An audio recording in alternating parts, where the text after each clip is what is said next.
Are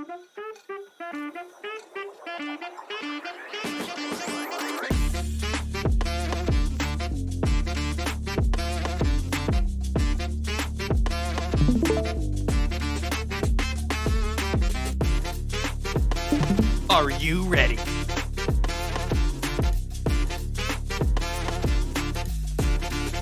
It's time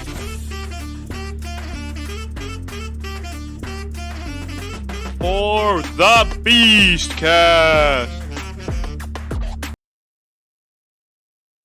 Good morning, Starshine. The Earth says hello. Hello. Hola. We're alive. We're here. We're alive. We exist. Welcome to the Beastcast, episode 24. Woo! We're getting close to 25, Woo! dude. So close. Yeah, we're almost there. 25 is a very interesting number. It marks a fourth of a century of Dang, podcasts. that's deep. A fourth of a century of podcasts. Raven, if we ever hit 100 episodes, what would we do? Probably get George Clooney on the show. Should we? How about George Lucas instead? Dude, I would love to do that. Could you imagine having George Lucas on this show? Dude, George Lucas. No. Actually, no. Dude, George Lucas is coming on next week. That's the surprise guest we have next week. No way. George Lucas and Kathleen Kennedy. Oh no, not her, please. Well, no. We're see. She's coming on thinking that she's gonna be the only guest, but then George is gonna show up and we're gonna shit on her. That's the whole joke. That's the joke. That's a running gag that we have right now. Wow.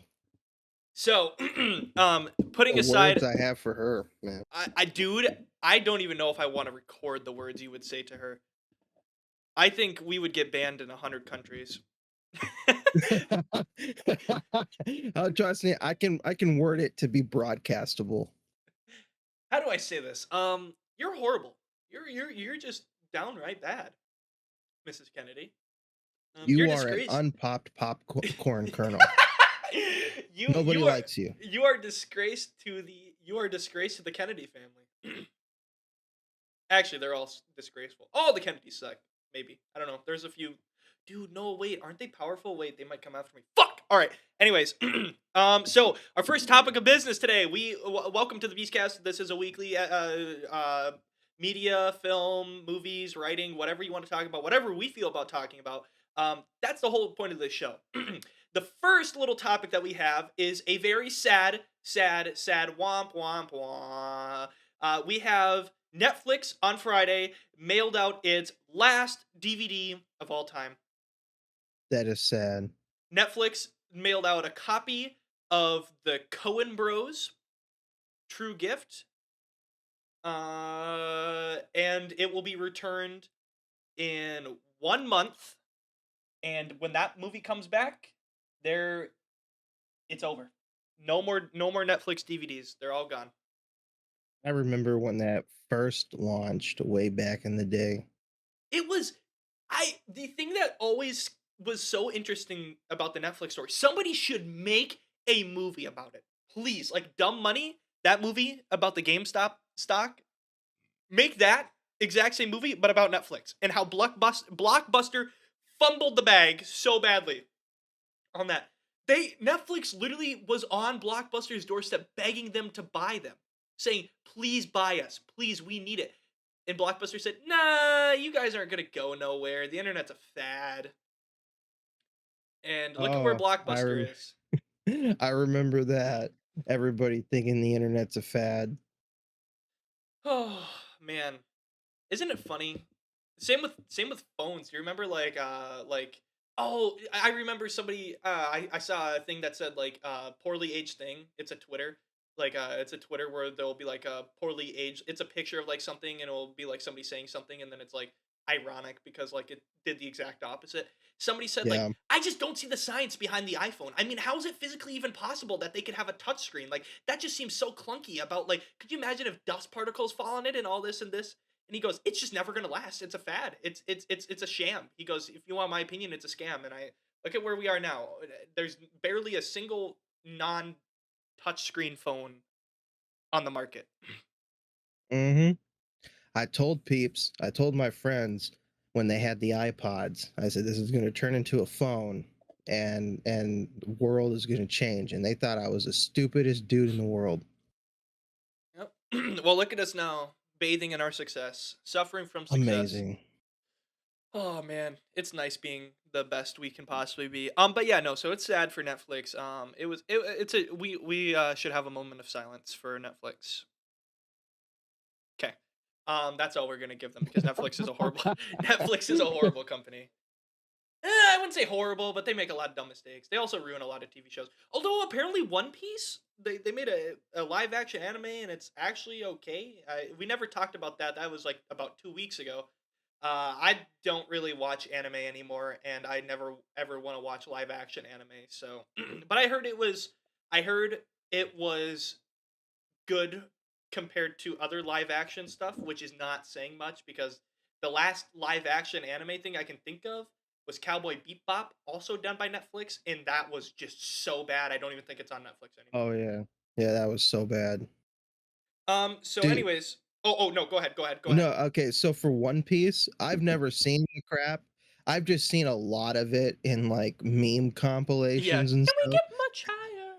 Exactly. And it's like this weird, goofy thing. I think at most I've only seen like 15 minutes of one episode. And so when I actually went out of my way to watch the trailer for the Netflix one. It's made by the same creators of the anime.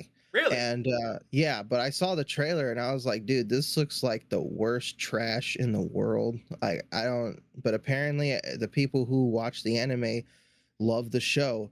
And I'm like, dude, it just looks like trash to me. I'm sorry. However, the thing about One Piece, and the with how Western production is designed, like like making a TV show, to fully get the entire story of One Piece, those actors are going to be dead by the time the show's done. That Thank God. the One Piece is like over 1,300 episodes long, the anime, and I yeah, there's no way they'll ever be able to do all that. So yeah, so One Piece was a thing. I mean, but no, so Netflix it mailed out its last DVD. Kind of sad, but whatever. That's not. I mean, that's just kind of a small little topic. Another thing that I found was interesting was I guess this is just our mini news segment.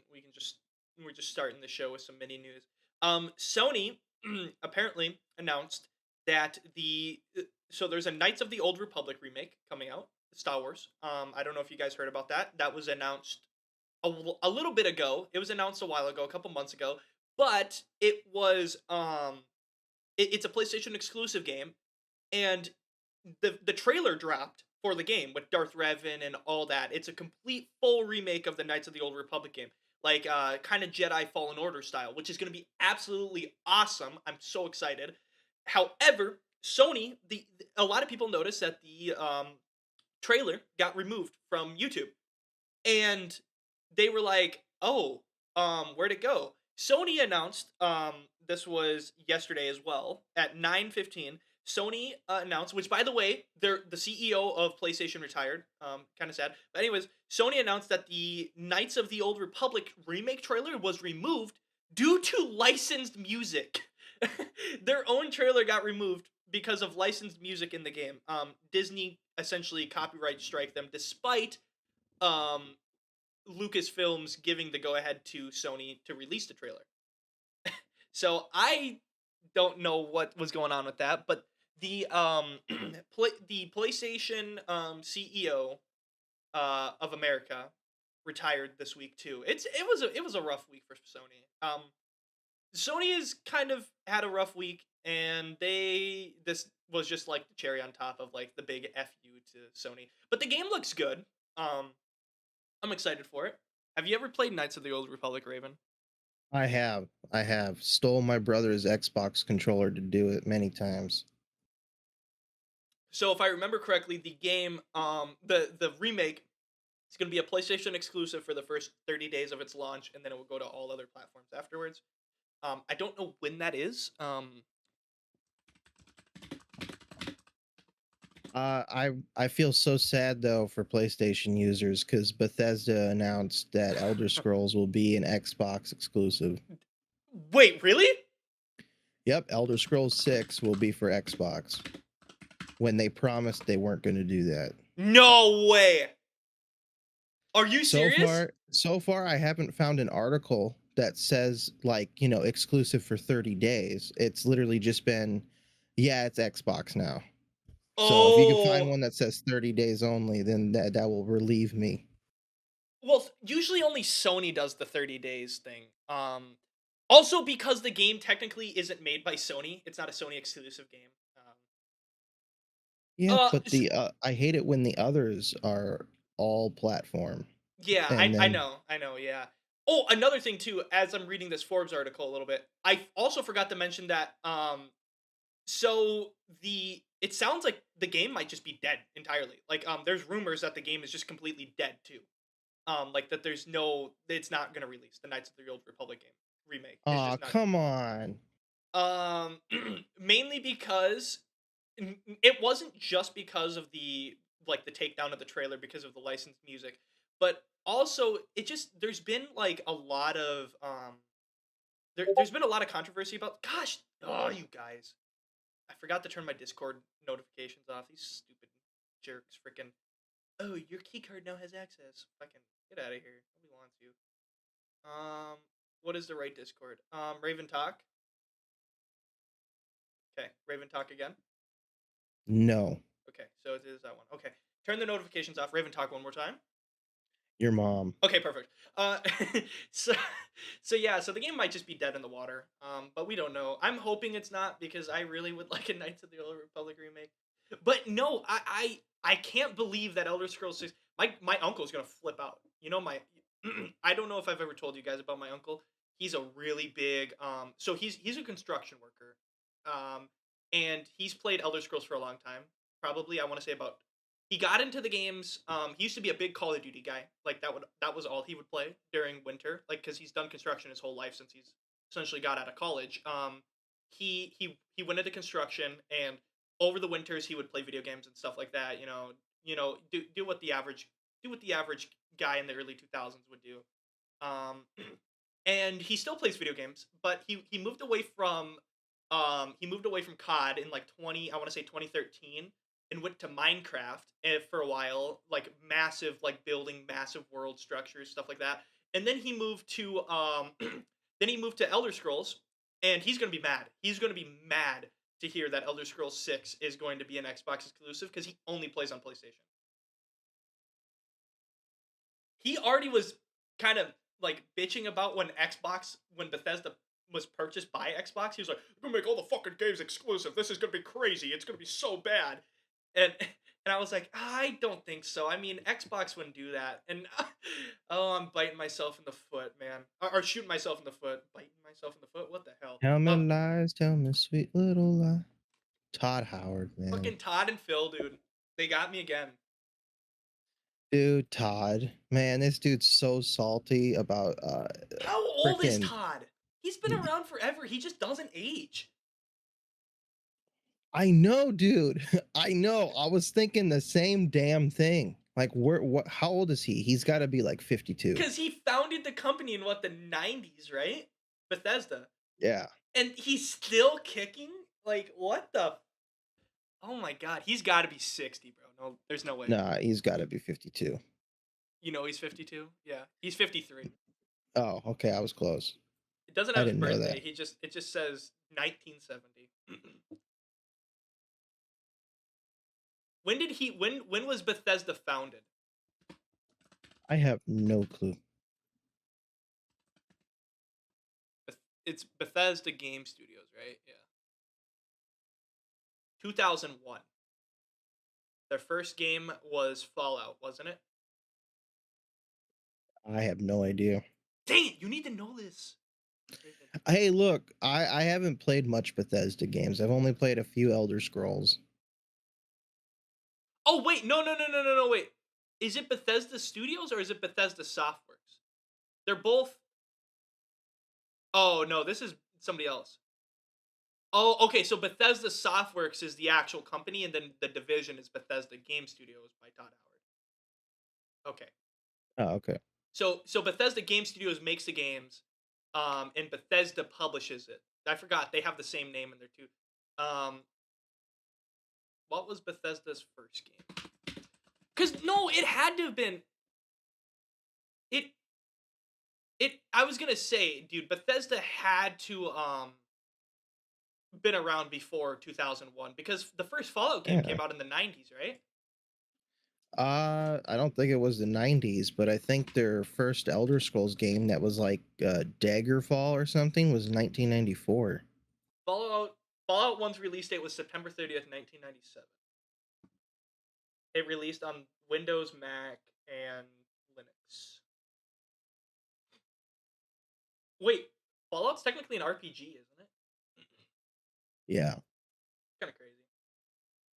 But yeah, so no, Todd Howard, that guy, he just doesn't age. He's like the Queen of England, dude. He's just gonna be around forever. Same with Gabe. Okay, no, hold on. I haven't seen Gabe in a while.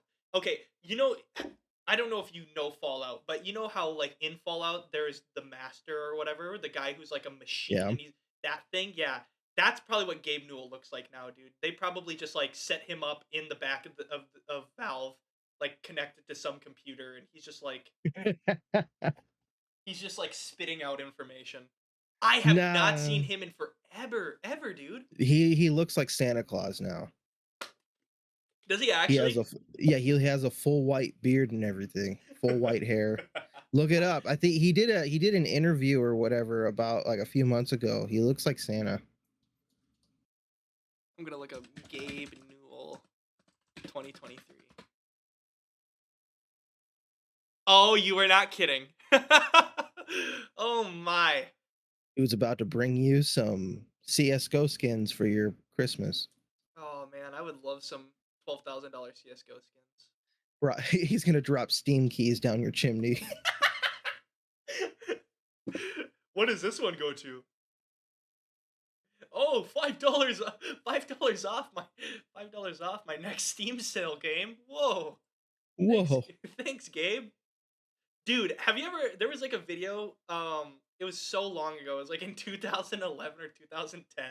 It was a YouTube video. I remember watching it, and like they were trying to find a guy, and they go, "Who are you?" And he goes, "I'm Gabe Newell." They actually literally found Gabe Newell on the street, and they were like, "Hey, do you want to?" They go, "Holy shit, it's Gabe Newell. Hey, do you want to be a part of our video?" And he goes, "Yeah, why not?"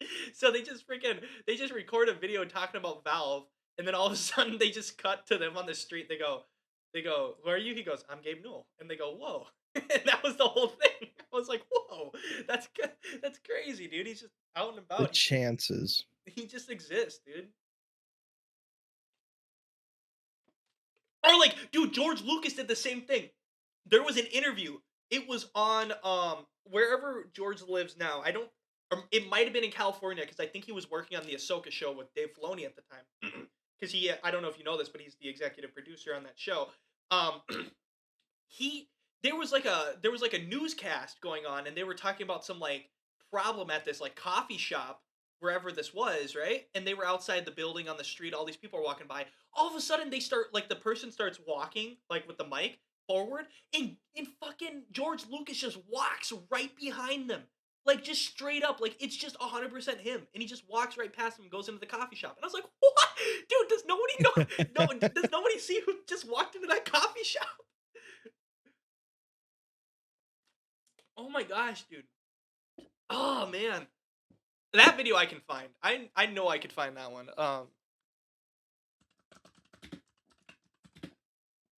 Oh, it's right here. It exists. Yep, perfect. Okay. Everybody who is watching on YouTube,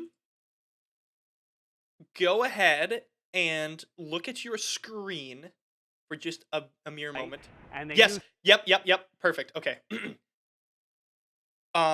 Everybody go ahead and take a look at your screensies right now and enjoy the amazing video that we have right here.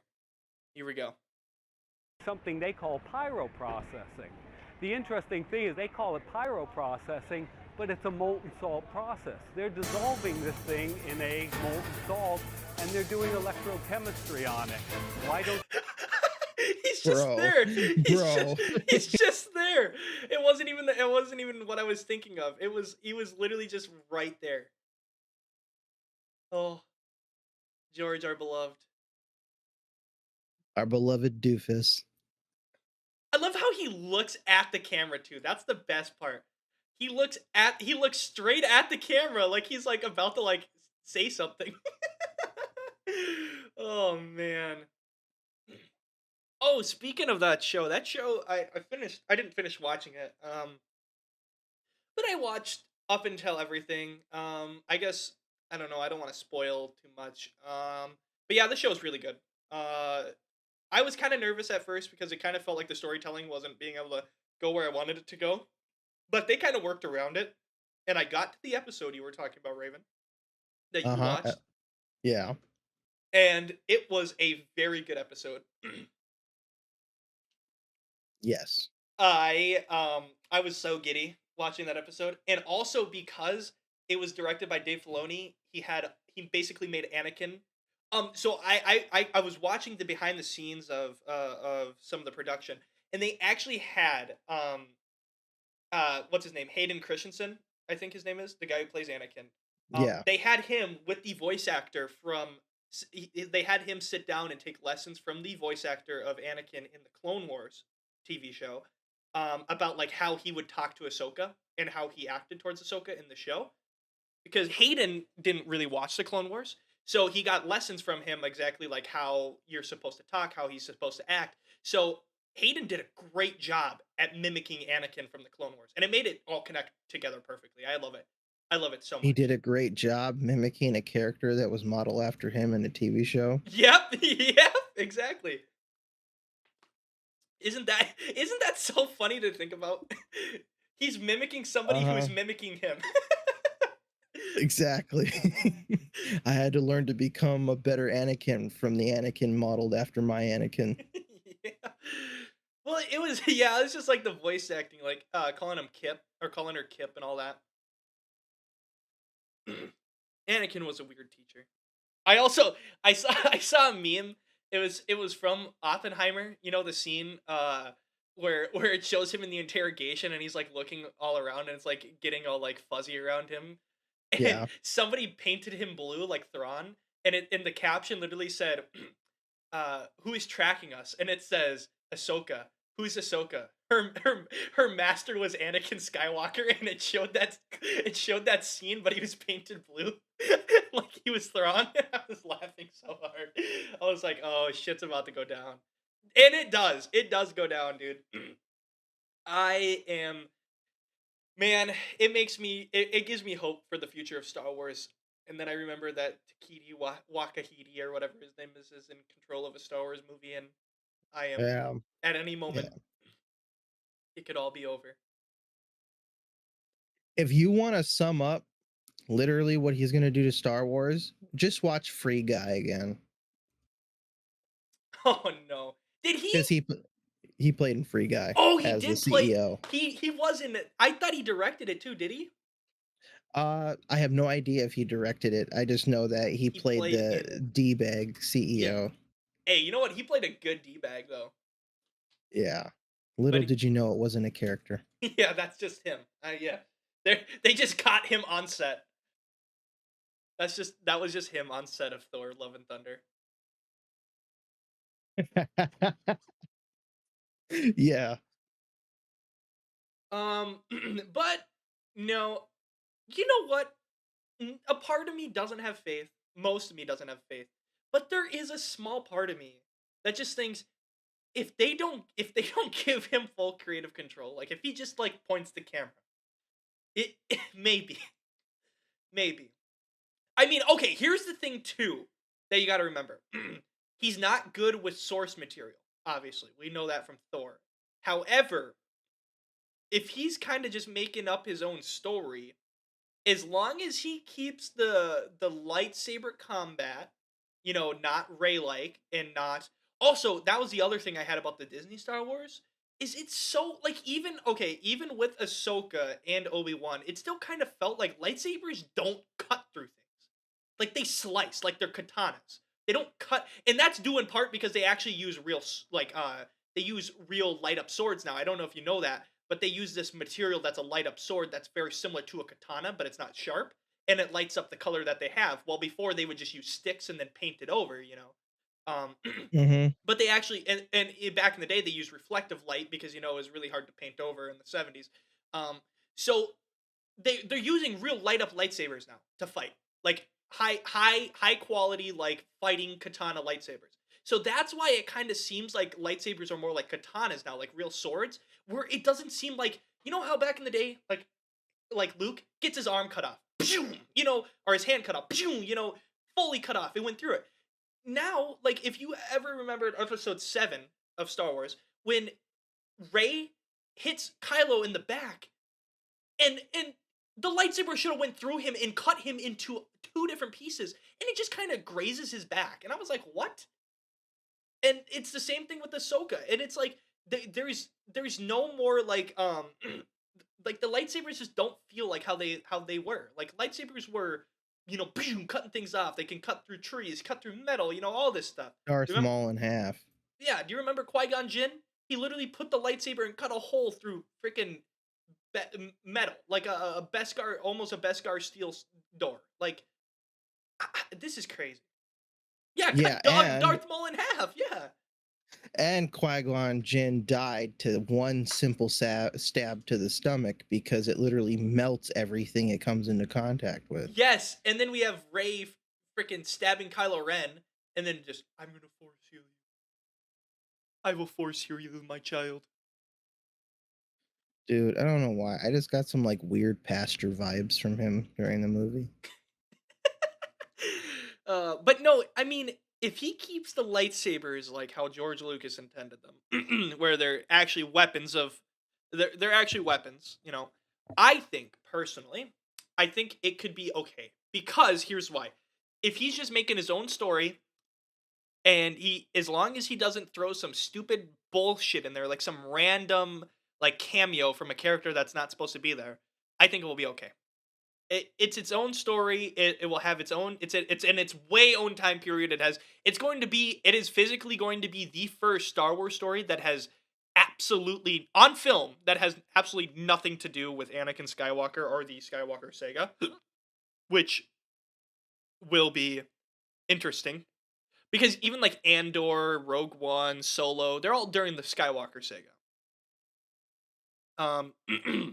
Episode 7 through 9. Maybe then it will actually work. Okay, if he picks some literally far away galaxy and it's just him. Oh, well, okay, as long as you have the Force, you can't screw up. So what he's doing is an Old Republic movie. He's doing like it's called the High Republic. It's not the Old Republic. It's the High Republic. So it's the Republic after the Old Republic. So it's about 900 years before It's about 900 years before Anakin Skywalker is born. So, this is back in the day when the Sith Order is a thing. So you know how there's a rule of 2 for Sith, where can only be 2. That's a really new rule. Like in the past 500 years of the universe, which I know that sounds 500 years, but in Star Wars time, dude, that's nothing. Like the 40 years of material we have from the Skywalker saga is literally maybe half of a blip on a radar of the Star Wars universe. And this is 900 years before that when there's still a Sith Order, and it's going to be about the Jedi fighting the final Sith Order and destroying the Sith Order. That's what the premise of the movie is. We know that. So we're going to be able to see Jedi have large-scale battle with Sith, which actually could be fucking epic. Could be absolutely awesome. Because we've never seen that on screen before. We just see Rey in a room full of Sith, and they all just stand there while they watch their Emperor die. Yeah, well, they're not force-wielding Sith. This is force-wielding Sith. And also people back then, during the High Republic and the Old Republic, they don't mess around, dude. They are, compared to even Luke, they're 10 times stronger than Luke with the Force. Like, you want to talk about Yoda? Like, think about how strong Yoda was when he was dying, when he was literally about to die. Now, imagine him during his prime. Like, imagine him during his, during his John Wick, okay? Dang. Yeah. Yeah, he was powerful. And the only person that should be alive, although he shouldn't be old enough to be in the Republic, is Yoda. He should be about the age of Grogu at this point. Um, and the Old Republic, I would love to see a movie about that, as long as it actually had a good director. I don't know, maybe give not J.J. Abrams, anybody but J.J. Abrams, and Oh yeah, dude, okay, I don't even know who would be able to direct a good Old Republic movie. Christopher Nolan. He wouldn't do it though. He already said he doesn't want to do anything with Star Wars. Also, then he would Now, have to use visual effects too. now, in my opinion, I think, bear with me, okay, we should have Martin Scorsese. Yes, I agree with that. I agree. I don't think he would do it though either. Sadly, he doesn't like doing stuff in like that are trilogies or part of a universe. It can be a one-off. He did The Irishman, and it was 3.5 hours long. A one-off movie, 3 hours and 40 minutes. Give us something amazing. Maybe like a if I could envision Scorsese doing a film, if it would be a one-off, it would have to be after the events of episode 9, way in the future, like I'm talking 200, 300 years after episode 9, where like the Force is kind of a dead thing and it's very little remains of the Jedi, like everybody's kind of forgotten about it mostly. And there's still like there's still very small scattered Force beings walking around, but they're not really like massive. I could see like an upcoming like kind of like a dirty Jedi in a way, like somebody who's not like trained as a Jedi Knight, but is just trained with a kyber crystal, a sword, and just kind of just reforms a new order. Something like that could be Yeah. interesting. He would do something like that because he doesn't. Then he can make up whatever he wants, dude. 300-year time period, dude. You could. Fuck, a lot can happen in Well, 300 years. why not? Why not copy the? Have you seen the Star Wars Visions? Yes. Okay. Oh. Why not? Why not? Okay, bear with me. The Old Republic times, but he has a 3 hour and 30 minute movie about that one episode in Visions where that guy who is a Sith goes around killing other Sith and collecting their crystals. Yeah, that's Darth Revan. Yeah, he should do that. They want to do a Revan trilogy. They want to Okay, make. no, I know. we gotta keep things simple. I know. There was talks about them doing a Revan trilogy. Well, because to be fair, a trilogy makes sense because Revan starts as a Jedi, which would be the first movie. Then he turns as a Sith, the second movie, and then the third movie would be after he gets unbrainwashed from the Sith Order. He realizes everything that he did was wrong, and he essentially walks around with a red lightsaber and his purple lightsaber, so he's no longer a Sith or a Jedi, and he kills any Force being and steals their crystals and destroys them. Okay, but I want the one in the Visions episode. Yeah, no, I get what you're saying. And I want the umbrella chick to come back. The one that had the umbrella lightsabers. Man, that was actually that was creative. I want just pick one of those Vision episodes and have the directors of it, because there are actually some famous directors that did some of the Vision episodes. Have them make it into a full movie. I agree. It'd be a great movie. Yeah. Well, that was a good segment. When we come back, is Saw X movie of the year? We'll find out when we come back. And we're back. Whoa! Oh! Wow! We just got right into it. Okay, we're back with the Beastcast. Oh yeah. So I'm gonna talk about something that's really interesting, and then We snorted lines. Yes, we did. That's why we took such a long break. We were just going. We were just getting all up in it, snorting Smarties. Oof. Woo. Okay. Anywho, yeah. So I got a parking ticket. That sucks, bro. It's not a legitimate parking ticket. It has no merit. I had the sticker, the parking permit in my window and all that stuff, and they still gave me a parking ticket. I was like, oh, this is some fishy stuff. But apparently it was at like 4:30 in the morning, and the lady who was doing tickets was just giving people tickets for no reason. So, anywho, so we are moving to something that is interesting, something that's very, very, very, very intriguing. Now, here is the dealio. Last night, this episode's called Jason's Mistake. I made a mistake last night. I made a massive mistake. I made a huge fumble. I fumbled the bag. I fumbled the bag really badly. Here's what happened. So last night, actually earlier this week, we got to go all the way back to Monday. So Monday, I'm like, hey, podcast is this week. I should probably think of something, for a segment. And then I was like, hey, movies this week. So I was like, maybe I'll buy a ticket to the movie. Maybe I'll buy a ticket to a movie. Tuesday rolls around, same thing, Wednesday was successful, and then I realized, we had a great podcast air, and it was all shits and giggles until somebody giggled and shitted. And then Thursday rolled around, and I go, frick, dude, okay, I'm gonna buy a ticket to the creator, because I was telling myself, I'm gonna see this movie, and I really need to see it. I figured I'd see it on opening at my movie theater. So I go to the 6:45 showing of The Creator, directed by Gareth Edwards. If you guys don't know who Gareth Edwards is, he is the director of Rogue One, Star Wars. Yay, we love Star Wars. Yay. And Rogue One was pretty good.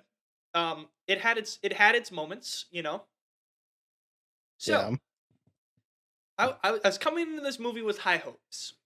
I was coming into the movie with a very high expectation from the trailer I've seen. And spoiler tag. Spoilers. Raven, are you going to see this movie at all? I'll probably see it later, but I don't care if you spoil it. Okay. So, essentially the movie is exactly what everybody thought it was going to be. Okay. The movie has a very dull plot. I went into the movie and I was bored. And it's hard to get me bored during a movie. The thing is now I'm not knocking the movie. I'm knocking the plot.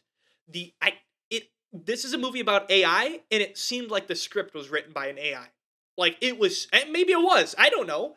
Wouldn't that be staying in character? Yeah. And also, this movie doesn't work at a time like this. We're all about being against AI because AI is scary. And this movie is all about embracing AI. Like, this is not the movie to come out right now, guys. Like, this is not something you wanted to release right now, But here's the thing. I'm not saying the whole movie is bad. There are moments in this movie that will get you close to tears.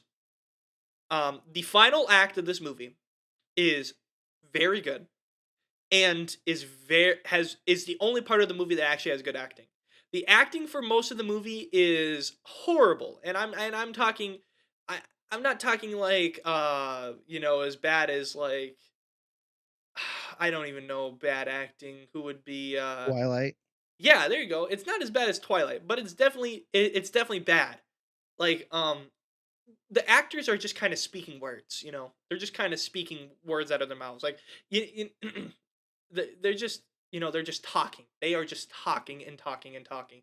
And it's not like Oppenheimer where, you sit through 3 hours of a movie of characters just talking and talking and talking, but you actually like it because they're talking about something and there's a plot going on. These characters are literally just blabbing. They are just number one blabbers in the universe. They talk about the stupidest stuff, and characters also have there is no substance to pretty much any character except for the man you see on the screen right now, and the child, who, spoiler alert, is a robot. Everybody knew that already though from the trailer, because he's got the weird robot head thing. And might I add that the robots in this movie are stunning and they look good. They are very reminiscent of Robot, not from the movie iRobot, the horrible movie with Will Smith, but the actual Isaac Asimov robots style. Mm-hmm. Now, let's get to the good part of this movie. The great part of this movie, actually. The masterpiece part of this movie. This movie is a cinematic masterpiece. The cinematics of this movie are stunning. They are breathtaking. The inspiration for this movie is Blade Runner 2049. That was the big inspiration for this movie aesthetic. And it does not disappoint. It takes like Chappie, Blade Runner 2049, and like Division 9, like that weird movie with the aliens, and puts it all into one big amalgamation. It kind of takes its own spin on it. And it is stunning. It is absolutely stunning. It is so, and I'm talking so beautiful. I would go see this movie again just so I can watch it happen. Like, just so I can watch it. Like, I would literally put on noise-canceling earmuffs and just watch what was going on screen. The combat is great. The fighting is good. That acting is good, like the fighting. But it's just cinematically beautiful. The lighting is perfect. The shots are perfect. The scenes are perfect. Because they didn't just use CGI. They used they kind of did what Star Wars has been doing recently, the Star Wars projects, where they used the big the big 4K screens for backdrops instead of putting CGI backdrops. They're like on a green screen. They're using actual they're building sets around these screens. And so half of it's practical effects and the other half is visual effects. And it is. So would you say it's on par, or like what, when you see the cinematic masterpiece of it, what do you think the budget for the movie was to achieve that? It's about $90 million. And it's proof that you can make a cinematic masterpiece like visually without hiring $200 million worth of VFX artists like Marvel does. This movie had under $100 million budget, I'm pretty sure. Like, I'm 1,000% sure. You were close. It was 80 million. Yeah. So the budget for this movie is not high. This movie is a great movie. And if it didn't have I'm so sad that it has such a bad plot, because if it had even a mediocre plot and a mediocre acting, this would be a top 5 movie of the year. At the end of the year, me and Raven, we always do we're gonna do a top 10 movies of the year that we really just enjoyed watching, whether it be can't come out this year or just we watched this year. I think we did that last year. We did something similar to we that. Did, yeah. But we're gonna do that again this year. This would have been in it. And it might still be in my top 10. It depends on how strong this year closes out movie-wise, with The Killers of the Flower Moon coming out, Wonka coming out, all that stuff coming out at the end of the year. It's going to be tough to keep this movie in the top 10. But it could possibly still be there. I will say this. I cannot emphasize this enough. It is a breathtaking movie to look at. The scenes are so just, the thing about Blade Runner is it doesn't achieve what Blade Runner does, where it's painting the universe around it by having these long, methodical shots like Blade Runner does. It's more fast-paced than Blade Runner. It also has 40-minute less runtime than Blade Runner. But it's just as stunning. Everything about it, and even the visual effects are awesome. There's this big spaceship called Nomad throughout the entire film that is essentially just a fucking missile launching machine. Like it's like an orbital rocket. I don't even know what you would even call it. It would be like a orbital rocket shooter, or ORS. I don't know. It is essentially, they have a rocket about the size of they have a rocket on, it's like a spaceship that's probably like 5 miles long, and it's like a mini Death Star that just orbits the Earth, and they'll be like, oh, we got to target this place. They shoot out a missile about the size of a house. It hits, actually a little bit bigger than a house. It hits and it's a nuke. It just blows stuff up. That was visually perfect. So the plot of the movie, I guess we'll just get into this. It's horrible. I don't even want to talk about it, but we have to talk about it. So the plot of The Creator is essentially that there's this war going on. So supposedly these over time, their universe differed a little bit than ours. That in about the 70s, 80s, robots AI started to become prevalent, and they started to join the workforce in about the 90s. So it's very close to the iRobot. It actually is literally just almost following iRobot exactly. Isaac Asimov's iRobot starts in the 1990s and ends in the 2060s. This starts in the 1970s, 1980s, and ends in the 2070s, time wise. Now the AI are all around the world, and they're growing so advanced, and they're almost human like. They're essentially just humans. They feel, they touch, they smell, they eat. They over time just become the next evolution of humans. And the nice thing is he doesn't have the robot trope where the robots are just so much stronger than humans. It follows similar to Detroit to Become Human, where the robots are stronger, but they're just like a buffed up human. They're not like a super end all be all, shoot him 50, 100 times and he doesn't die, you know. They get shot once in the head where their CPU is and they're dead. They get shot once in the leg and they can't really move that much, you know, like a human. That's good. Yeah, Yeah. they're very human like, and I like that about that.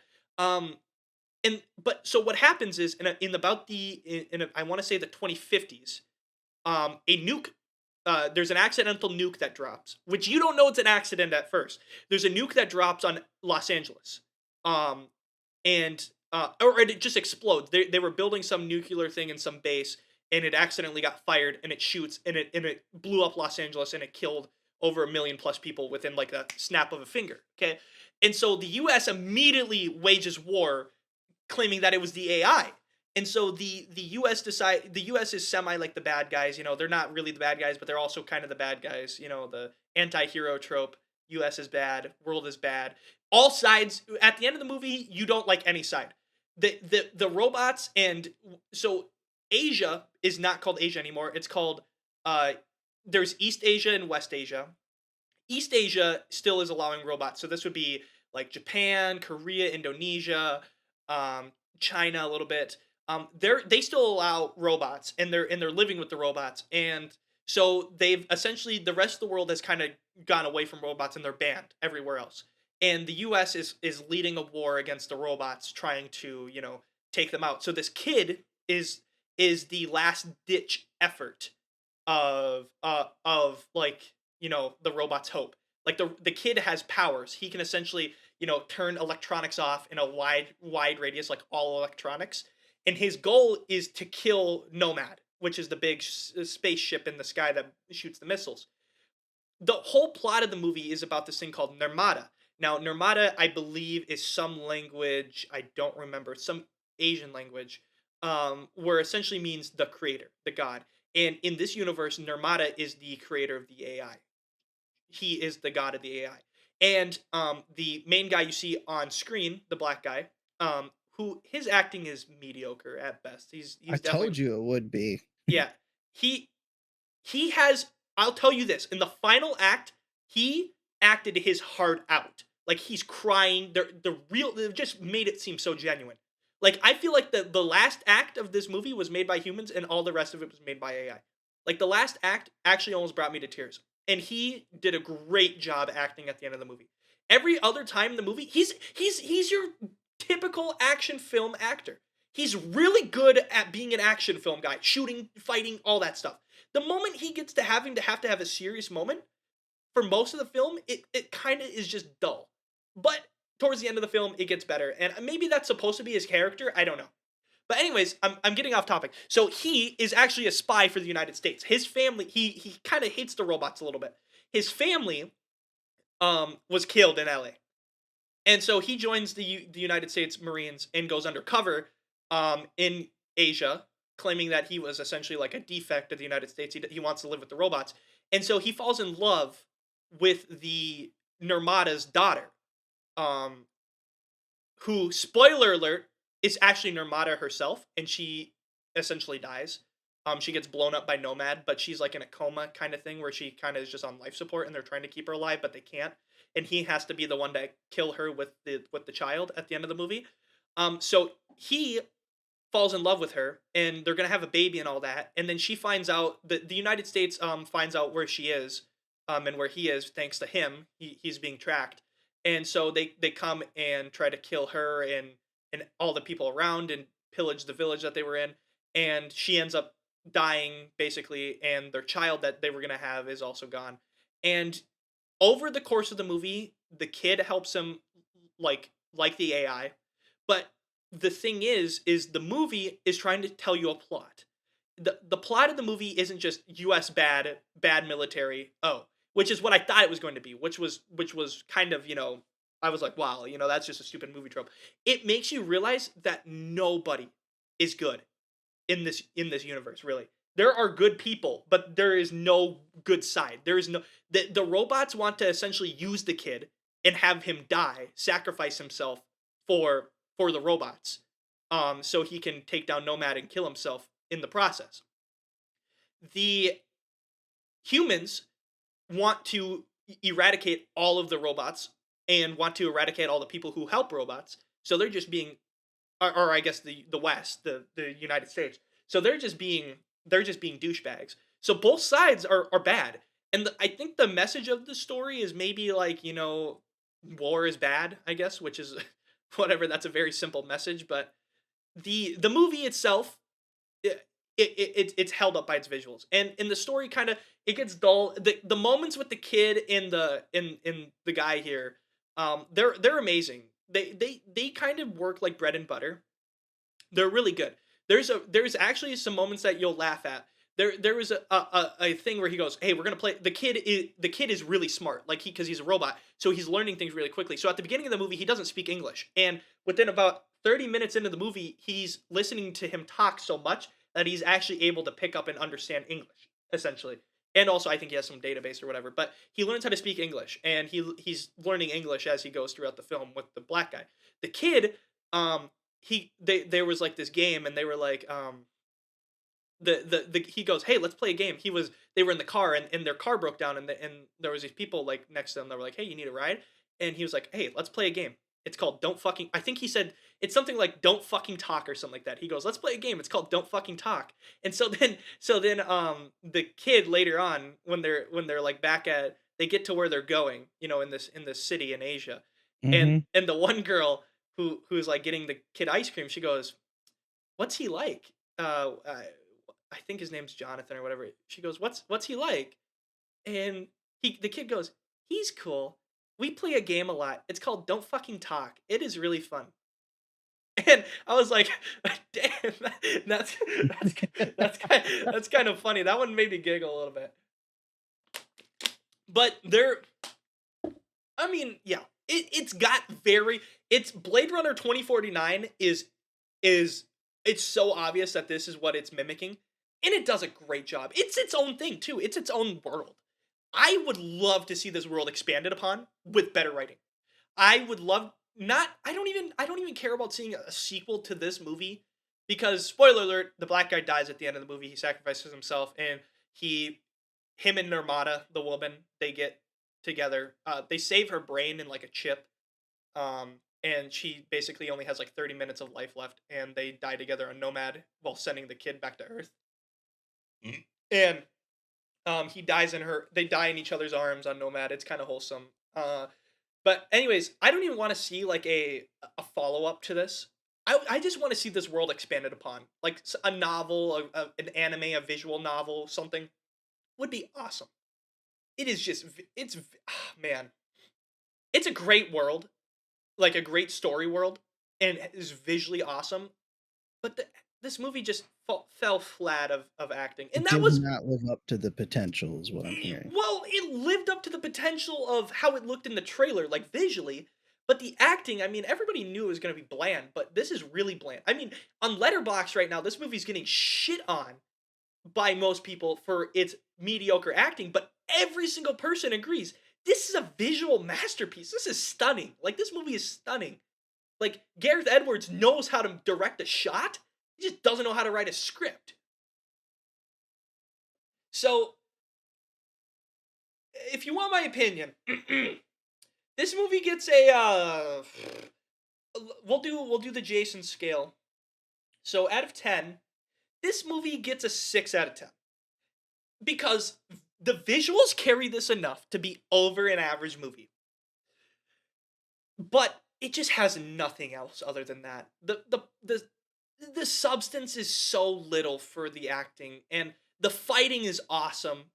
Like I said, visually it's awesome. Also, if you watch the behind the scenes of this movie too, like some of the background stuff, they actually shot this on a Sony camera, which is very odd for the industry. Most of the film industry in Hollywood doesn't use the Sony branded cameras because the shots take forever to develop, and they have to be developed a very certain way. But it's a risk reward because it is visually stunning because of that reason. You can see such crisp detail of it, and they used a Sony camera for this one. So that was another thing too. So I'll give Gareth Edwards this. It's nothing. It's not his best movie. He has 2 better movies than this. It's his 3rd best movie, I would say though. It's a 6 out of 10 for sure. Right. Now, So exactly what I thought it was going to be from the trailer. yeah, yeah. I mean, here's my recommendation: go watch this movie, but keep in mind that the plot is mediocre, very bad. And just watch it visually. You'll be amazed by the things you see. It is just a great world to look at. It's like Blade Runner 2049, except Blade Runner 2049 had one of the greatest stories still, I think, to this day. I don't think you'll ever top a movie story like Blade Runner 2049. Okay, so Blade Runner is based off of Do Androids Dream of Electric Sheep. So technically Blade Runner's story, the original Blade Runner with Harrison Ford, is technically a book. So you can't really say that that's just a movie plot, like a movie-only story. Blade Runner 2049 is a movie-only story. And I still think it's the best movie-only story we've seen ever. Blade Runner 2049. But anyways, so, yeah. 6 out of 10. So. Do you want to play a game? Let's play a game. Haven't a clue? Want to know my name? Just look inside and see. Don't lose your head, Mr. Coulson. That's all I was thinking about, was how I forgot how much the Saw inspired the Riddler in Batman 2022. His, like, weird traps. only 2 more riddles. But Saw X. Now, so I'm in the movie, in the middle of the creator. It was getting very boring, and there was this very boring monologue talk, and it was essentially about nothing. So I immediately, I did the no. I went on my phone. Now, I always have my phone on the lowest brightness possible. Also, there was only 2 other people in the movie theater with me, sitting behind me, and the one girl was crying at the end of the movie, so I guess whatever. But I texted Raven, and I said, dude, should I do it? Should I take one for the team and go watch Saw X? Because I figured Saw X was gonna be horrible, man. Like, I was like, we shit on this movie so badly last week, and to all the Saw fans, I want to say you were heard, and I apologize. I rarely will ever give you an apology. I sincerely apologize to you. This movie, Raven said do it, so I said okay. So I bought a ticket in the middle of the thing. Very beautiful girl behind the counter, and she had a gothic look, and I was like, dang, this is dope, man. Movie theater past 9:15, dude. After dark. So I get in. There was actually more people for Saw X at 9:15 than there was for the creator at 6:45. So I went to the bathroom. I took a couple minutes. I got a free refill on my drink. She let me have a free refill, dude. Even though you're supposed to pay for them at my movie theater. By the way, can I just say how stupid my movie theater is? For a fucking large... Now I'm using the F word. For a fucking large drink, it is $7! $7! I could go out and buy a liter of soda for only I can 2. buy a 24-pack of Mountain Dew for fucking... Oh my god. Whole 30 fluid ounces. 30 fluid ounces. I could buy 24 12 fluid ounces cans of Mountain Dew for $5. Holy moly, man. I get it's a movie theater. It has to be marked up, but whatever. But no, she let me have a free refill. And so that's why I was really digging this chick, because I was like, yeah, dude, she's cool, dude. She's let me have a free refill and all this. So I get to the movie theater. I get to the other theater, which was right across the hall. And it's essentially the same setup as the other one, you know. Now, this is one thing that I forgot to mention, too. Going into the theater, I thought the creator was going to be a massive movie. There is cars parked everywhere. I'm talking I got there about 10 minutes before so if you guys don't know I mean most of you know, movie theaters have soft start times, which means that 6:45 is not a dead start time. The movie doesn't just pop on at 6:45. It is a soft start time, which means you should be there by 6:45 and over the next 5 to 10 minutes the movie will start after a few ads or whatever so people can get situated. Now, I got there 10 minutes before the soft start time at 6:45. So I got there about 6:35. Okay? There is cars everywhere. I am talking everywhere. There is people lining up outside of the theater. And I said, "Holy mother of Christmas. What in the world? There are people just everywhere. This movie's got to be massive." No, the movie theater was dead. The movie theater itself was dead. There was nobody in the creator except for those two people behind me. And so I'm trying to think of where all these people went. And apparently there was some other movie called The Blind that was playing at 6:45. Um and everybody was going to see that movie. The Blind? Yeah, so um The Blind. I didn't look up the movie. It's called The Blind Movie. It's some church movie. And I forgot, I made the mistake. I forgot that my movie theater I live in a very religious part of the Oh, United States. it's a movie on the Duck Dynasty guy. Yeah. I forgot that I live in Arkansas. Okay? That's why. I forgot down here everybody yeah. I forgot that everybody down here is religious and kind of, has their own thing. So I was like, well, not everybody's religious, but there's a lot of religious people. So they went, and also this is that prime like hillbilly Duck Dynasty territory too. So I suppose. Anyway, so yeah, there was a lot of people that went and saw that movie. I was shocked because there were so many people in the theater, and there was just there's nobody when I actually got into the movie theater and sat down, and I was like, where did everybody go? So no, so I got my popcorn. Well, I actually managed to eat a full thing of a small popcorn for the first time in my life. I ate a full thing of a small popcorn, um, and I get down in the theater, and let me just say,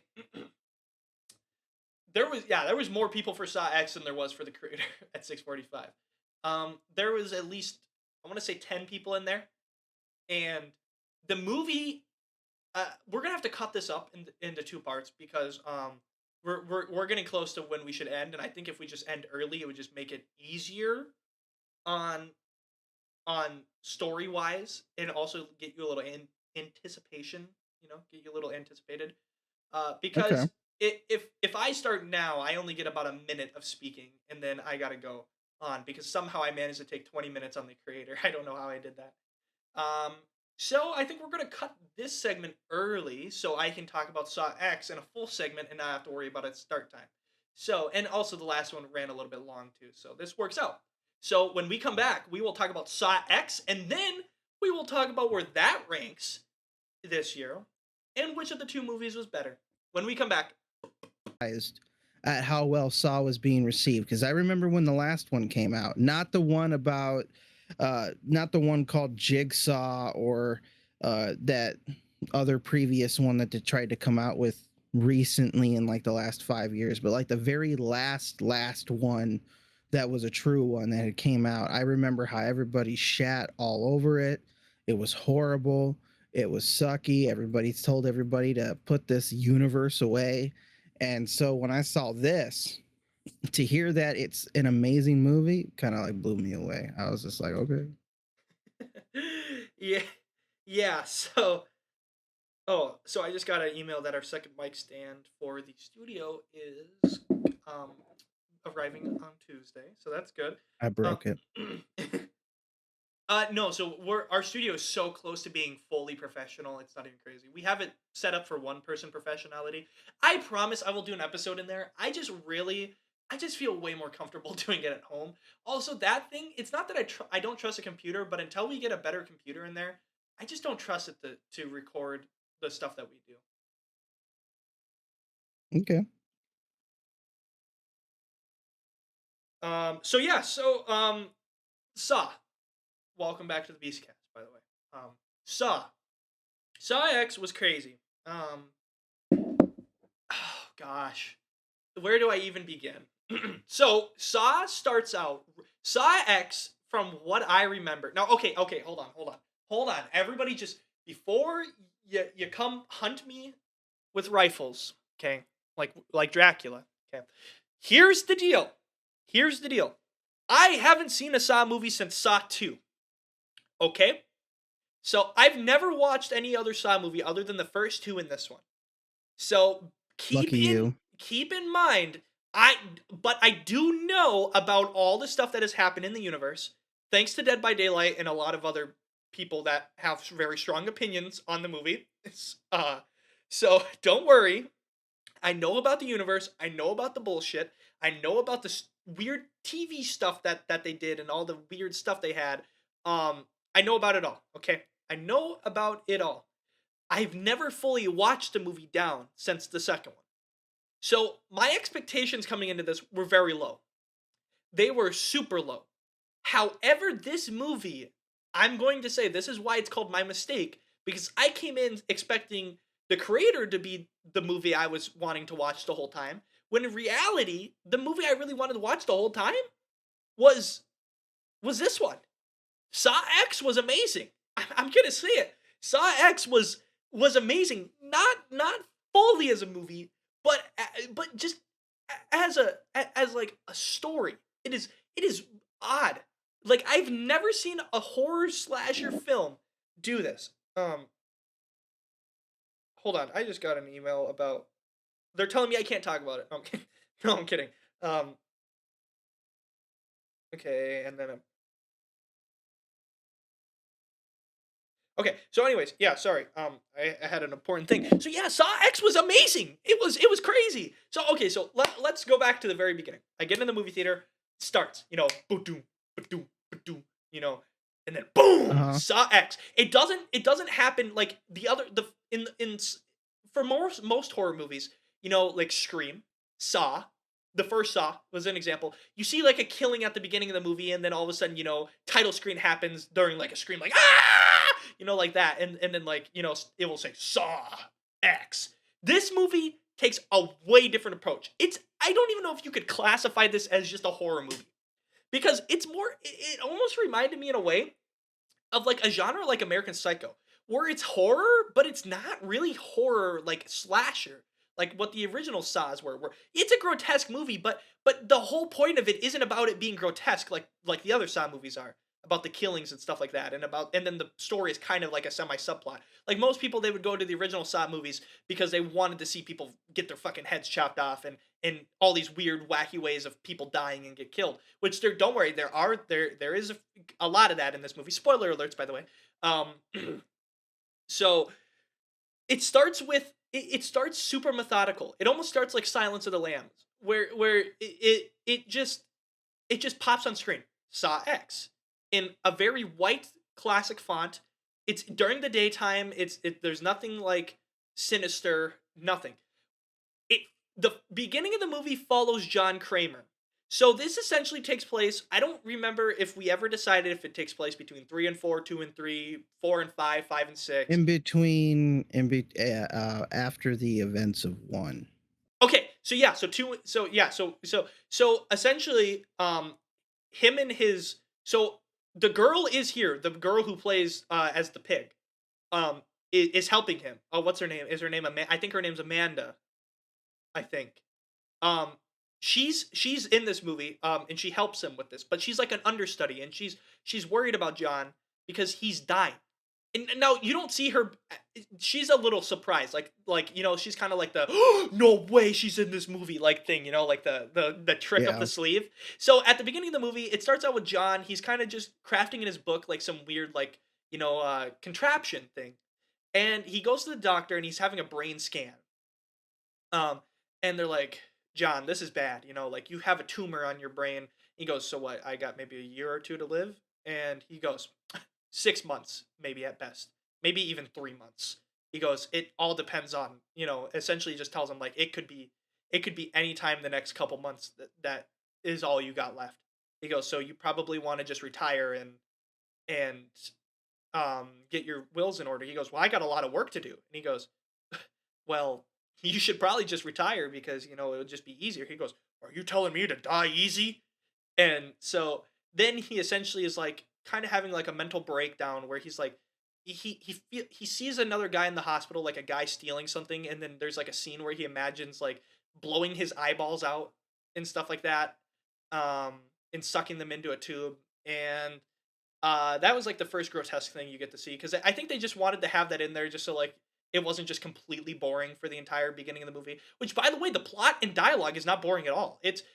There are some times where like Amanda's actor, she's not a good actor, and I don't think she was ever a good actor in the other Saw movies, like the pig. I don't think she was a good actor, but John Kramer's actor is amazing. He is a class actor. And most of the acting is fine, except for just a few scenes here and there. And so essentially he's like, there's not a lot of killing. There's no killing going on really, other than that like vision, which the kid then doesn't do. So then he doesn't steal the watch or whatever. So then the guy's like, oh, good choice. Kramer's like, good choice. Glad you didn't steal the watch. He goes, then now I don't have to do this thing to you. So John Kramer, he's like contemplating his life. Like he's just like, he's going to these meetings and stuff like that. And he's like, for people who are like, about to die of cancer and like trying to help get through it, and his life's essentially over. His life has no purpose. And then he finds out about this treatment. It's a very experimental underground treatment, that this doctor, she does, her father invented this practice and she's been carrying on the practice. And they move around a lot. So they were in Norway, but then they were in Mexico. So he goes to Mexico and he has this procedure done. Little does he know that, of course, the procedure is nothing and they just scammed him out of money.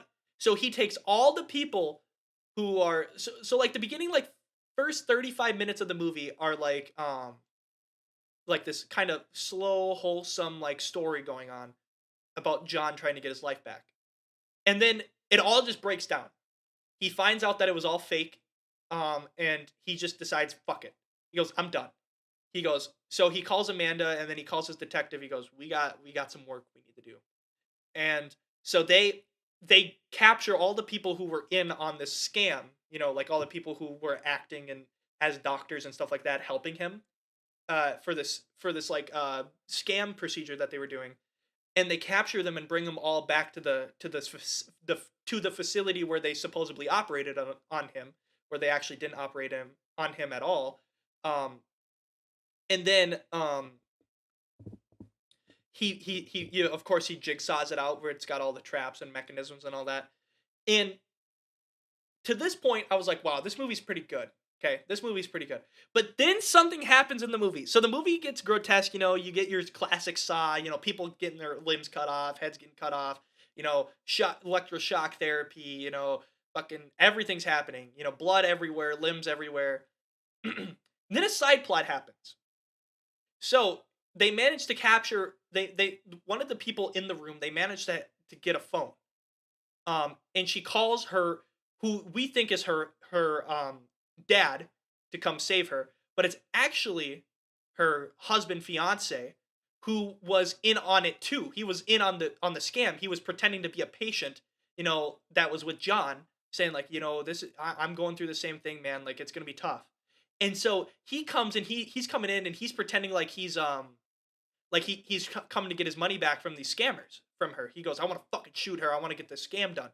And so then they capture him and tie him up, and they're like, they think that he's like just wanting his money back, so they're not thinking anything of it. Little do they know that there's a side plot going on, that we don't even know about until the end of the movie. So, then, that side plot happens, and he gets, they let him free, thinking that he's just going to get his money, and then he grabs a gun, and he essentially puts them both at gunpoint, Amanda and Kramer, and goes like, oh, get down there. And he lets the lady who is operating the scam, the last person to die, he lets her go, and they kiss, and if you find out that they're like together, and I was like, whoa, that was crazy. Like I did not expect that at all. Like that comes out of left field. What comes out of even bigger left field is what happens. There is a subplot playing in the background that if you pay attention a little bit, you notice that it was all set up exactly for this. They knew, little do you know, they actually knew about him the whole time, and they were expecting him to come the entire time. Really? Yeah. So there's like a double gotcha where they think they got Kramer in them. Little do they know they go up to go grab the money, and it's like a big Jigsaw starts laughing, goes like, you know, they pull the money bag out of like of the top where they're like where's the money bag, you know, after they waterboard Kramer with blood, you know, in this weird like Jigsaw contraption where you have to pull levers back and forth on each other. And it was all like a big got you, because when they go upstairs, like to the top where like the money is, they pull the money bag out and it pulls a wire and it like reveals a timer, and you hear the Jigsaw laugh and the music starts, and there's like, it has like a 10-minute countdown, and then you see it like all play down, and it's like a double gotcha moment. Like where the entire time they knew this entire thing was gonna happen, and there's just this like massive double gotcha. I loved it. I was like, whoa! Like this is just it shows you the power of how smart John Kramer is. Because even like throughout the movie, she's like, "Oh, you think you're so smart, John? Well, I was the one who stopped you. I was the one who figured out your whole scam. Can you believe that? Can you believe that I'm the one who's gonna stop Jigsaw, like the lady who was pulling the scam?" She goes, "It's incredible, honestly." She goes, "How did I outsmart you?" Little did she know that he was fucking 5 steps ahead of her in chess the entire time. He was 5 steps ahead of her the entire time and had it all planned out. And I was like, wow, John Kramer is just one smart man. And, you know, this was supposed to be a film like, you know, Kramer's dead and all that stuff in the regular universe. It's awesome. It was a great back to the roots movie, I think. It played very similar to like a Saw 1, Saw 2. With just another side plot going, and it has a wholesome ending actually, because it makes you feel that you want John Kramer to win, which is like wow. And then he gives all the money that she scammed. He gives it to a little kid that lives near the place in Mexico. His father like runs the facility or whatever, the like maintenance of the building, and so he gives the money to him and goes, you know, you need it more than I do. And then him and Amanda walk away, and that's how the movie kind of ends, you know. And then there's like a side plot, little like off-screen moment where it kind of sets up Saw 2 or Saw 3, I think. And so you get to see that. Overall, it was incredible, man. I was like, whoa, this movie, like, it was a big gotcha. It ticked every single box that I wanted it to tick, and then more. It ticked another box too, which I never get from horror films anymore. It was different. It was odd. It was different. It did something that no horror movie ever does, which was just, it was incredible. I loved it. I simply loved it so much. Like, I can't believe that. And then, of course, I also sent to Raven before. I think the message is still here. I sent it to you, yeah, at 9:14 last night. I said, well, I'm coming into this with the highest expectations ever. It better be it then. So the thing said, Saw X is now the highest rated film of the franchise on Rotten Tomatoes with an 88% with 77 reviews. And let me say, well deserved. It is 100% an 88% on Rotten Tomatoes. Probably should be. I'm happy to be wrong about it. I am too, because this gives me hope for like horror slasher movies. It does. It gives me big hope for these types of movies, because it somehow shows that there are people that are still able to make something new in horror, in like thriller horror, like this grotesque horror. I loved it. Mm-hmm. Well, yeah, if this can give hope to you, it can give hope to me. I hope that we get better horror movies out of this. Yeah, I mean, I don't know how well they can continue with the Saw franchise itself, but it was definitely a good like it was just a good movie to drop. Yeah, notes for different horror movies. Yeah. Yeah, exactly. So my ratings out of 10, I liked it more than when I watched Saw 1. I watched Saw 1 I rewatched Saw 1 during COVID. So about 2 years ago, I remember watching Saw 1 again. Just because, you know, I was bored.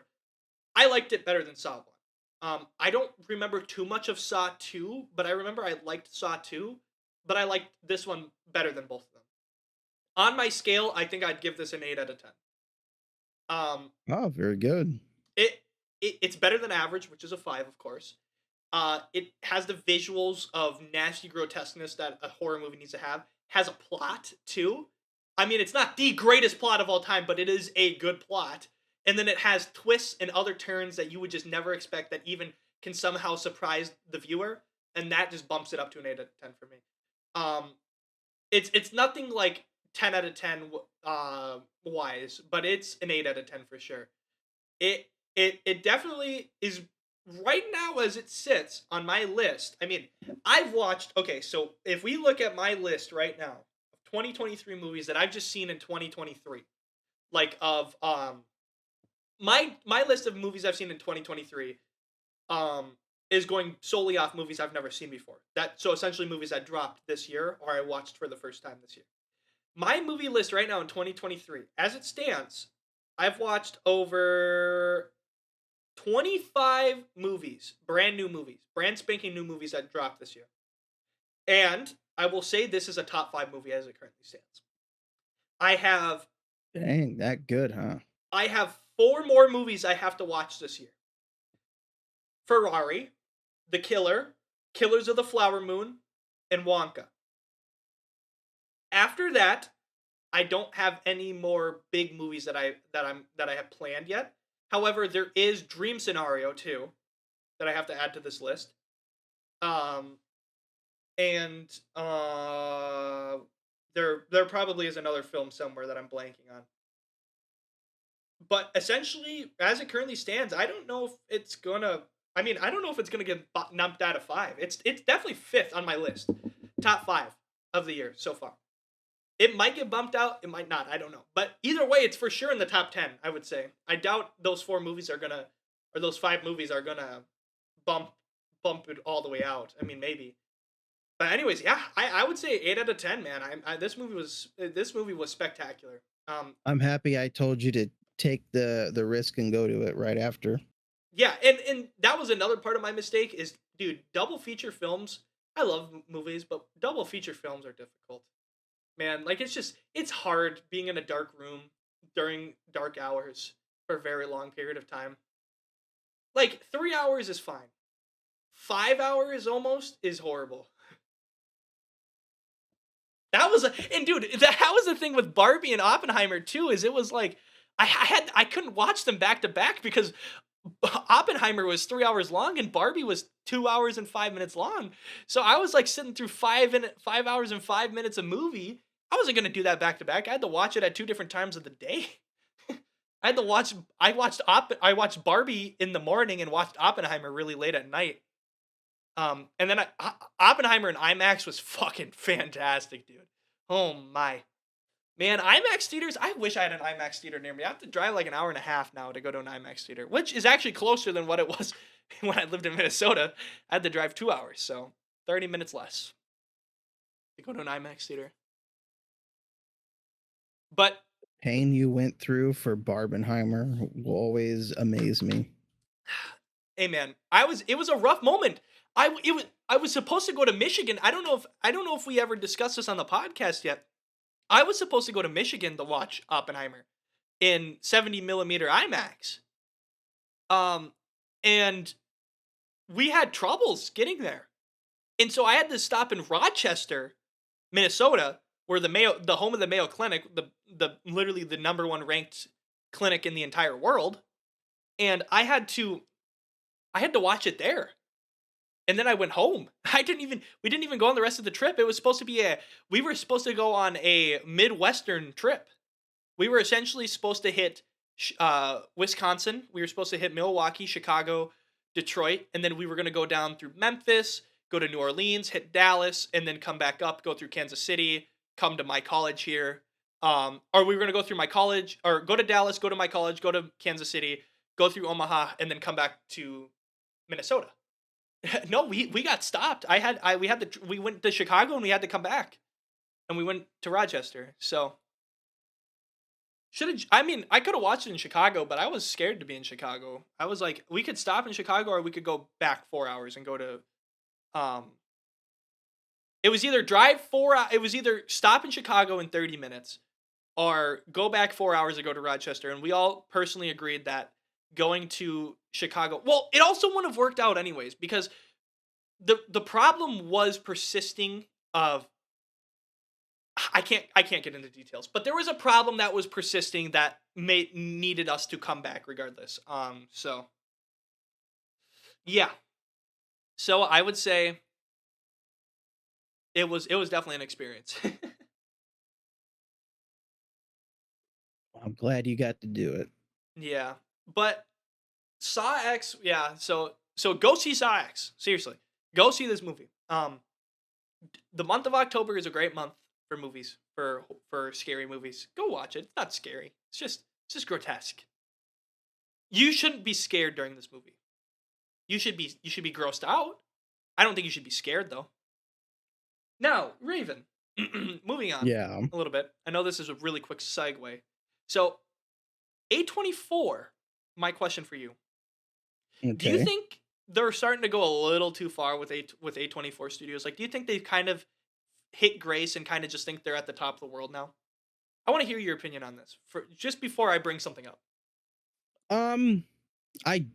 There's a chance that A24 thinks that they're untouchable at the moment, but so far I haven't seen anything put out by them trailer wise or announced that makes me think that they're going too far just yet.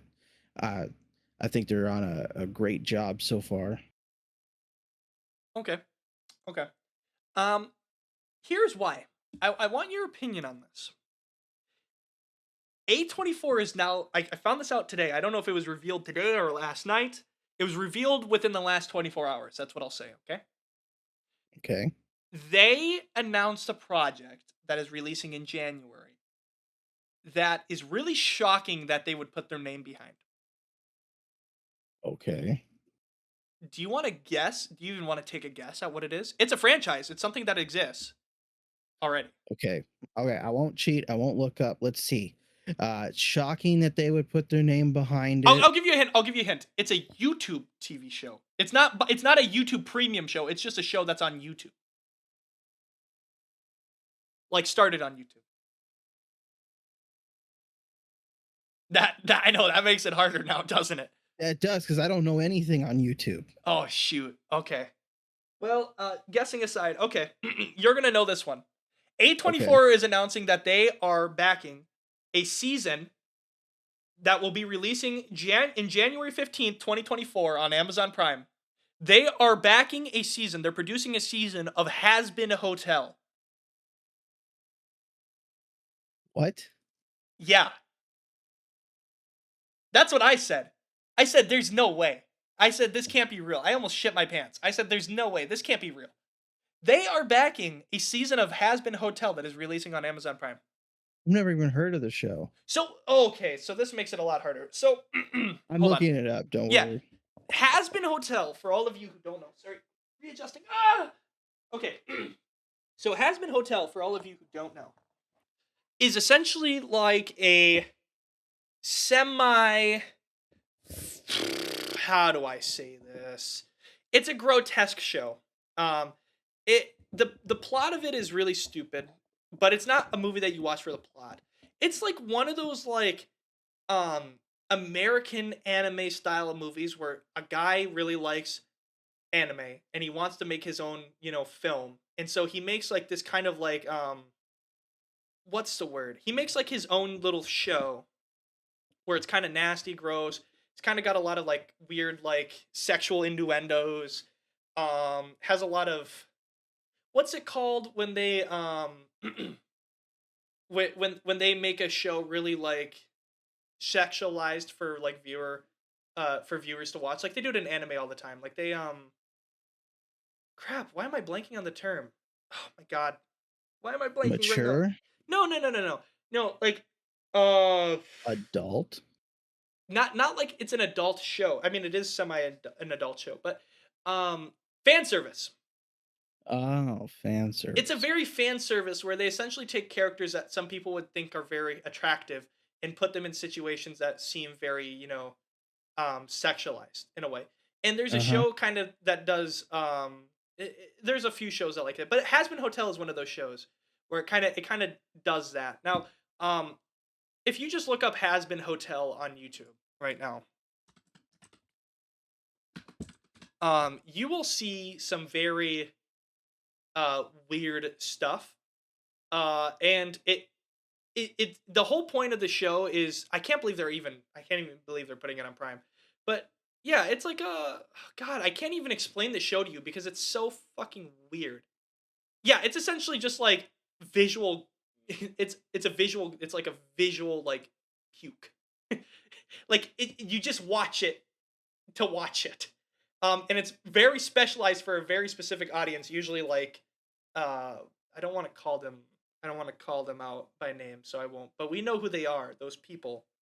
Yeah, I'm pretty sure I know who you're talking about. Yeah, those ones who think their girlfriends are VTubers. Uh anyways, uh it's a show for them. And at first I thought maybe Amazon was trying to do like a regular show, like Cartoon Network did with regular show, where you have this kind of artist, and he's making stuff on YouTube, and they're like, "Hey, this is kind of weird. Can you tone it down, and we'll give you a platform?" And then boom, regular show happens, and you get 8 seasons, and it's considered one of the greatest kids TV shows of all time, something like that. But this is already like a well-established show that has multiple animators and people, voice actors, and it has a high-level production already set into it. So it's not like this is just some guy getting to live his dream by putting a show on Amazon. It almost seems like they're just kind of ripping the show on Amazon. Like it just seems like they're. I don't know what the goal is for this.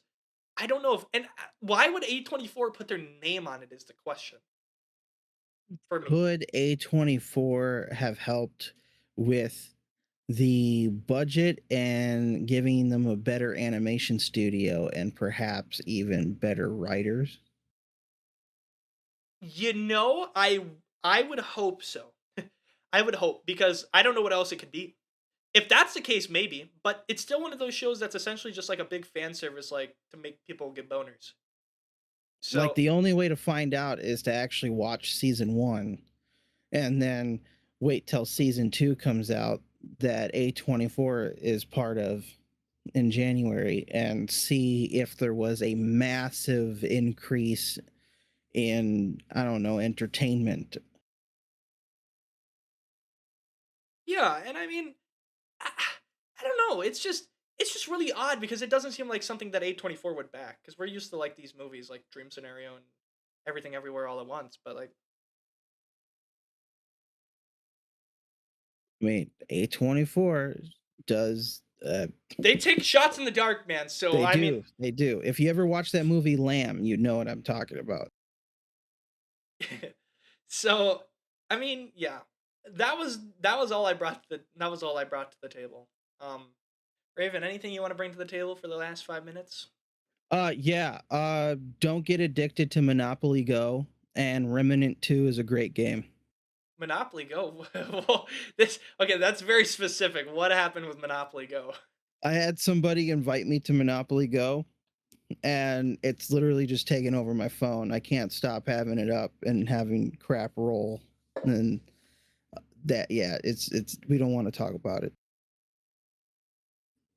Had I got addicted to that real fast. Oh God, Raven. I hope you never touch a casino. uh don't worry, I haven't spent a dime on the game. It's just weird because I've never had a game work like that on my phone, and yeah. But anyways, Remnant 2, I started that game a couple days ago, and as somebody who loved the first game, the second game is living up. It's made some changes to weapons and gear, but overall, I'm still pleased. It's carrying on the theme from the first game, and I could tell they put a lot of work into it, so people should try it out. What's the premise of that game? I've seen that around. It's been around for a while. When did it release? The first game released back in 2018, I believe, and the second game just released this year. Oh, really? Remnant. Oh, I suppose. Yeah, I've been seeing it around so much. So That's um, because it's such a great game, and Epic Games gave out the first game for free a yeah, while back. I have the first game on Epic Games for sure. You should try it. I haven't opened up Raven. I'm gonna be honest with you. I'm gonna be straight honest with you. I haven't opened up the Epic Games launcher in over 3 years. Missed out on so many free games, bro. Yeah, well, I've also amalgamated over 120 free games over the past 3 years on PlayStation and Steam. So Well, you can get even more on Epic. I know, dude, the free game of the month, and you don't even need a subscription for that too, I guess. No, dude, I've gotten some good free games from Epic Games though. I got Fall Guys when it was cost money. I got it for free. Mm-hmm. Uh, Remnant 2, it's the Remnant games. I don't know how to put it without spoiling it. Basically, scientists found a thing, and these magic crystals, big crystals, and scientists do what scientists do, and they mess with crap that they shouldn't. And a corruptive, kind of like demonic possessing root entered the world and post-apocalyptic era, and then you kind of figure out in the pieces of what went wrong while fighting bosses. It's like a Dark Souls game, but with guns, and they do a great job, and there's a ton of replayability. Interesting. Yeah, I mean, I don't know. I've never played. I've never played either of them, dude. To be honest, I've been so out of games recently, man. I haven't played like anything at all. I just what I do is I'll get into these little spits of gaming. And even still, dude. I don't even want to say the word, but I've become such a casual gamer, dude. It's so sad, man. Like, oh, dude. Gone are the days of professional Casual. Gone are the days of professional paladins, and oh my god, you don't even know about Dish and Dish? Oh my god, dude, you're not even a gamer. Like, dude, I literally don't play video games, and when I do, the last game I played fully through that was a story game, was Spider-Man. And then Spider-Man Miles Morales, because I was gonna get ready for Spider-Man 2. I didn't even finish the Star Wars Jedi game, the one that came out this year. Survivor? Yeah, I didn't. You were so excited for it. And I played an hour of it and I couldn't play it. I had no will to play video games, dude. The thing about it was, unlike Horizon, where I'd been waiting for years, I already know the story of Cal Kestis and I know how it ends. And so then at that point, it's just like, well, now I'm just playing it for gameplay. And most of you guys know I don't play a lot of games for gameplay. We've said that before. I don't just play a game for gameplay. I play a game for the story too. And every once in a while gameplay comes in to play. But I also played Resident Evil 4 remake all the way through, which, by the way, the amount of crapping on Resident Evil 4 remake because it's not Resident Evil 4 is so disgraceful, man. It's not supposed to be Resident Evil 4 just exactly how it was. It's supposed to be a little different. Oh, it looks worse. No, it doesn't. It doesn't look worse. It's supposed to have a different style. Jesus Christ, guys, come on. People will scream about the simplest things, and it's getting to that point with those channels too. Those channels are starting to really make me mad. Those YouTube channels, like Robot Head and the Critical Drinker, like they really are starting to tick me off, man. Like Robot Head has great takes a lot of the times. Yeah, Boba Fett was a horrible show. Yeah, episode 7 through 9 were horrible. But then he just starts crapping on everything because he thinks it's like, I don't know. Somebody said this great. The last video he made one on Andor, and he called Andor horrible just because it was just all hyped up. He said because this TV show was so hyped, it's a bad show. And somebody said like, dude, at this point you're just trying to be edgy and it's not funny. Like you're gonna lose viewership, which he has lost a lot of viewership, which is kind of maybe sad. He truly is drunk. Well, not just a Critical Drinker, but I'm talking about Robot Head. Like Robot Head, he's like a big Star Wars guy, and like now he was shitting on Ahsoka too because it wasn't like how the Clone Wars and Rebels depicted Ahsoka, and it's like, what are you talking about? Like I don't even know what he could possibly be talking about. Like it is just, I don't know, man. I don't know. And Critical Drinker, yeah, he's just drunk at this point. that guy is also just trying to be edgy, I swear.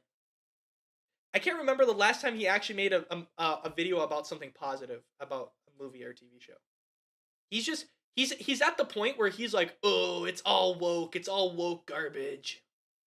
Which I could have swore he put out a positive one recently. did he?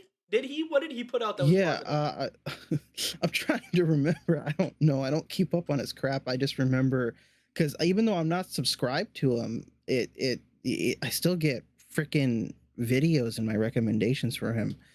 I could have swore he put out a positive one recently, and I don't remember what it was. Oh, One Piece. He put out a good one about One Piece. Yeah, which is surprising because I thought he would have called that quote unquote woke because of the diverse cast. So he shit on The Expendables 4. He shit on all movies. It says why modern movies suck. One Piece succeeds where Cowboy Bebop failed, which I'm assuming he's still probably shitting on that too, just because. But it has a good title. No, Ahsoka won't save Star Wars. Blue Beetle set up to fail. I mean, that one's true. Snow White, How to Destroy Your Own Movie. Why modern movies suck. Gran Turismo. How the Witcher destroyed itself. He had a good movie on Oppenheimer, I guess. And then he had a movie, or he had a video about Barbie, where he was really upset that he was, I think he was upset that there was the subplot about Ken, how it was like a masculine society and stuff like that. I don't know.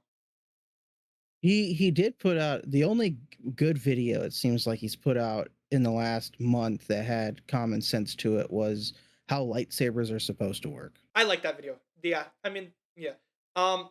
Also, I agree with him that Mission Impossible: Dead Reckoning was good. But no, he just has horrible takes, man. Like he's just trying to be edgy for The reason why I stopped watching him was literally because of the Rings of Power. Okay. I know. The show is absolute ass. But even on something that we all know objectively is horrible, the points he points out on why it's horrible are still wrong. Like he was saying things where we're literally watching the episode and we're like, well, that was explained. Your idea of why you're bashing it doesn't make sense. There's something else in this whole scene you should be yelling at, and you're not doing it. Like even on the stuff that's horrible, I wonder if his horrible takes on horrible things are still horrible. Like I don't get it. Yeah, I mean, it's like the math homework thing where like you got the right answer, but you did the wrong equation. Exactly that. Like sure, yeah, your take is correct, okay? But you're also getting to that take by unfathomable logic. And at this point, I don't even agree with a lot of the stuff that he says anyways. So, I mean, I don't know. Okay, we ran that one a little bit longer, but that's good because we ran the last one shorter. So, thank you guys for watching. As always, the podcast has been killing it on Spotify, YouTube, on Spotify, Apple, YouTube, and YouTube Music. We have been blowing up. YouTube has been very good. Spotify has been amazing. We are having every single day. We are having almost 50 to 55 concurrent listener downloads to the podcast of just any episode. And we have an RAS, which is a real active subscriber count of over 150 per month, which is insane. That is like way more than I ever thought we could ever possibly have on this. So the one thing I want you guys to do. Yeah, I know. Seriously, that is crazy, guys. That is way too wholesome. Just listening to us ramble and on and on and on. So, but yeah, seriously, guys, thank you so much for listening, and make sure to review us too, on Spotify. I noticed, there's 5-star reviews. Give us a review, just anything, and also join our Discord. We have the Discord link in the description below. Make sure to go and go to the Discord. There's some fun stuff going on. We also have a thing in the Discord for questions and comments. If you have any questions or concerns, I got a DM about, I actually got a personal message from somebody in the server who said an idea that was awesome about uploading the Spotify stuff as it premieres on the actual podcast on the Spotify, Apple, and all that, as it premieres on YouTube rather than wait after it's done. And I absolutely agree with that. I will absolutely, going forward, we will absolutely be doing that. It will be coming out at the exact same time as it is on YouTube. So yes, we've heard you, we hear you, and if you have any other comments, concerns, or anything else you would like to tell us, go to the Discord and tell us, or send us a message. We'd be happy to hear it. Thank you guys so much for listening to us. We can't thank you guys enough. So yeah, I mean, Raven, you got anything else you want to say? Nope. That's about it. Well, with that, gentlemen, ladies, everybody in between and far behind, and far apart, far behind, jeez, and far apart, we thank you for listening, and have a wonderful day, and thanks for listening to our garbage takes. Bye-bye. Bye. This broadcast is sponsored in part by Lyon College, and also sponsored in part by KILT Radio.